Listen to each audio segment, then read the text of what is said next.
transfiguration est une théophanie, c'est-à-dire elle est une manifestation du mystère de Dieu. Et c'est vrai, tout le mystère de Dieu, j'allais dire, est rendu manifeste lors de la transfiguration, un peu comme au baptême. Il faut mettre en parallèle ces deux théophanies, ces deux manifestations de Dieu. Lors du baptême, le ciel s'ouvre, la voix du Père se fait entendre, « Tu es mon Fils bien-aimé ». Lors de la transfiguration, on retrouve cela, la voix du Père, « Celui-ci est mon Fils bien-aimé, écoutez-le ». Et puis lors du baptême, l'Esprit Saint se manifeste sous la forme d'une colombe. Les pères de l'Église ont souvent dit, lors de la transfiguration, l'Esprit Saint se manifeste à travers la nuée lumineuse qui enveloppe le Christ et les disciples. Mais il y a quelque chose d'assez différent, c'est que lors du baptême, Dieu vient se manifester et rechercher l'homme dans son péché. Le Christ sort des eaux de la mort et il est avec les pécheurs.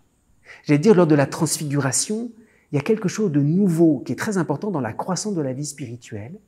C'est que non seulement dans le Christ, Dieu est venu rechercher le pécheur dans les eaux de la mort, mais il veut l'entraîner jusque dans sa gloire. Et c'est pour ça d'ailleurs que Saint Pierre, quand il dit « faisons 3 tentes, une pour toi, une pour Moïse, une pour Élie », pour Saint Pierre, la gloire n'est pas tout à fait pour lui. La gloire, c'est pour Jésus, c'est pour Moïse, c'est pour Élie. Mais lui se met un petit peu à l'écart. Alors, il y a quelque chose qui doit aller jusqu'au bout. Lors du baptême, Dieu se manifeste et vient rechercher le pécheur depuis sa mort. Ici, il y a une nouvelle révélation. Non seulement Dieu te sauve du péché, mais il veut t'introduire dans sa gloire et ne fait pas comme Saint Pierre, qui voulait que les tentes de ceux qui sont glorieux, ça c'est pour les grands saints, c'est pour Moïse, c'est pour Élie, c'est pour le Christ. Non. Non seulement il t'a cherché dans les eaux de la mort, mais il veut te faire t'introduire dans la gloire. Et c'est ça la transfiguration.